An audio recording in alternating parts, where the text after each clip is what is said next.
Notifiability will not protect people. However, it might harm those most in need of care. Because of the stigma attached, there is a possibility that they will be ousted by the community, they will be ousted by their friends, by their family, and various organizations in the area. A 6-year-old girl was diagnosed with HIV, and her mother passed away.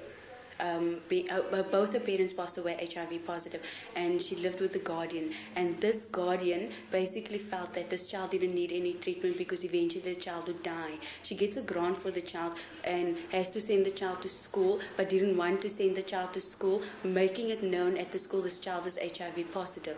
And everybody knew at the school. The children initially just took the child and says, "You're HIV positive. And you're going to die, and you're sick, you can't play with us, you can't sit with us." It traumatizes that child. A child is still traumatized now. The discrimination that we've seen has occurred within our clinics as well, not only the Gugu Dlaminis, but we've had women abandoned by their partners.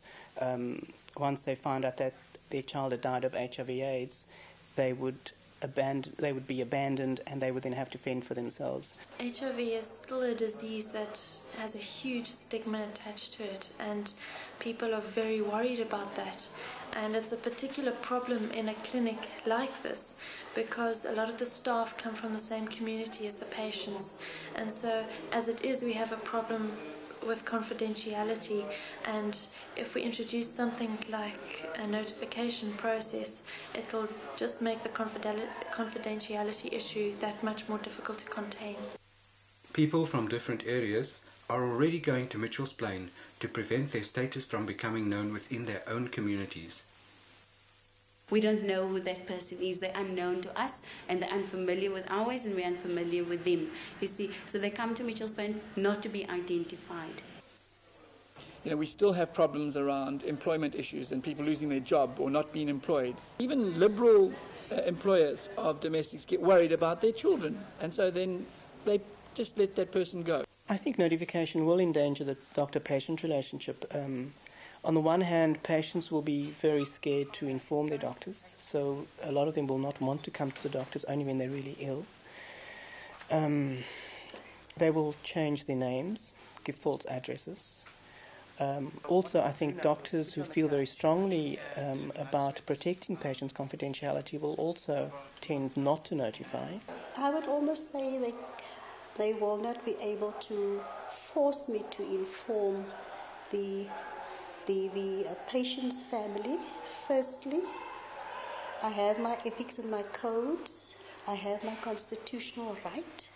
And at the moment, I do not know whether specific treatment is available at primary healthcare level for the specific client. I should be able to give that client some hope that there is assistance medically or financially or in which other way. I still cry when I disclose, and I disclosed 5 years ago. Think about somebody who never disclosed for the last 10 years, and then suddenly their family is told. Instead of leading to more openness about AIDS, notifiability might just drive the disease deeper underground.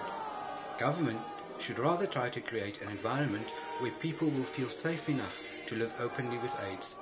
Prevention, care, treatment, openness and acceptance is the only way that HIV/AIDS can be beaten. I don't think we can just zoom and make it notifiable.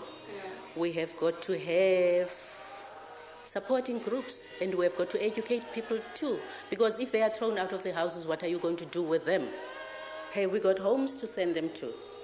We haven't got. So I don't think really we are ready to make it notifiable without looking at the consequences of it. The responses that we're getting will inform us, which is the best way to go, and I like the fact that it's still open for comment, and we still have to sit in the department and really think through, because what we found is that perhaps on the side of preparing, firstly the healthcare workers for dealing with the notification, we're lagging behind. We really are lagging behind. I know we've not enough counsellors out there. We need to think through issues about who is going to counsel the family, who's going to deal with all of those subtle after effects, so we're a long way from really being flying about this, and I'm concerned about it.